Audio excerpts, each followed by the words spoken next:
స్పందించారు. సీఎంపై దాడి జరిగితే డ్రామా అనటం సరికాదన్నారు. ఎన్నికలు వచ్చాయని ఎవరైనా దాడి చేయించుకుంటారా అని ప్రశ్నించారు.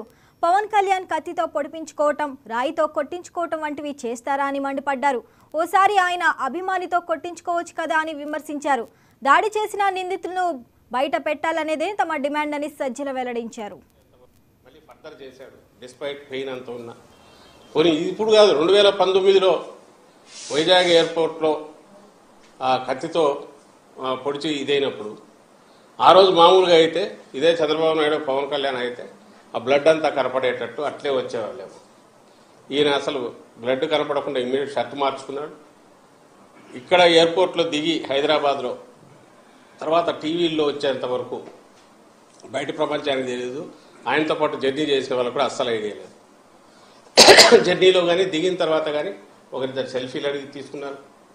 ఎక్కడ కూడా పంటి ఆ గాయము దాని గురించి కానీ తనను ఇచ్చేశారనే ఇన్సిడెంట్ బయట చెప్పుకోలేదు.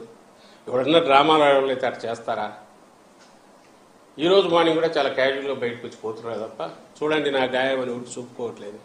మరి ఏ ఆధారంతో వీళ్ళు ఇట్లా మాట్లాడుతున్నారు? ఆధారం కాదు, ప్రాతిపదిక లేదు, ఏం లేదు. వీళ్ళు డ్రామాలు ఆడే అలవాటు వీళ్ళకు ఉంది. వీళ్ళకు జనంలో ఆదరణ లేదు. జగన్మోహన్ రెడ్డి గారు విపరీతంగా వస్తుంది. సో దాన్ని తట్టుకోలేకపోతున్నారు. ఆయనకు అవసరం లేదు ఏది డ్రామాలు ఆడాల్సిన అవసరం. ఎందుకంటే ఇంకా మించి అభిమానం అనేది గతంలో కంటే ఇంకా ఎక్కువ మించి కనపడుతుంది. డ్రామాలు వేసే అలవాటు లేదు. దానికి ఆయనే సాక్ష్యం. తన గాయం తగిలింది కూడా బయటకు ఎక్స్ప్రెస్ చేయలే. కనీసం ఆ బ్లడ్ కూడా కనపడనిలే. ఇప్పుడు లేదు, 19లో చేయలే. మరి ఏ బేసిస్ మీద అంటారు? పోనీ రాయితో ఎవడన్నా దూరం నుంచి కొట్టించుకుంటారని మళ్ళీ ప్రశ్నిస్తున్నాను. వీళ్ళల్లో మాట్లాడే వాళ్ళల్లో వాళ్ళ మనిషినే పెట్టి కొట్టించుకోమనండి. దూరం నుంచి కొట్టించుకుంటారా? కొట్టించుకొని డ్రామా అని రుజువు చేయమనండి. అది జరగని పని వాళ్ళకు తెలుసు. ఎందుకు ఇవన్నీ అంటున్నారంటే భయపడుతున్నారు, బాగా భయపడుతున్నారు. అయిపోయింది. ఇంకా ఈ ఎన్నికల్లో అడ్రస్ గల్లంత అయిపోతుంది. ఆదరణ లేదు. ఎక్కడికి పోయినా దడి కట్టుకొని మీటింగులు జరుపుకుంటున్నారు. బ్లోఅప్ చేసి ఫోటోలు వేసుకుంటున్నారు. ఈ పక్క విపరీతంగా జనప్రవాహం విపరీతంగా ఉంది జగన్మోహన్ రెడ్డి గారు.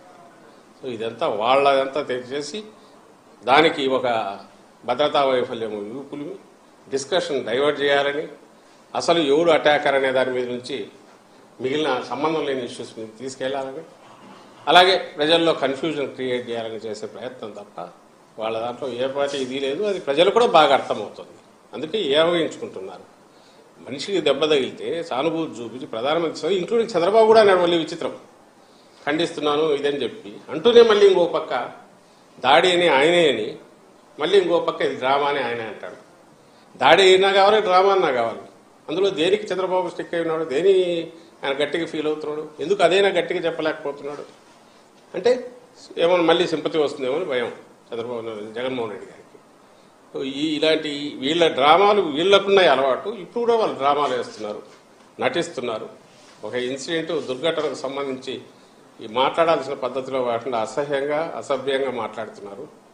అండ్ వాళ్ళ విచక్షణకు వదలడానికి కూడా లేదు. జనం కూడా అది గమనిస్తున్నారు అనే విషయం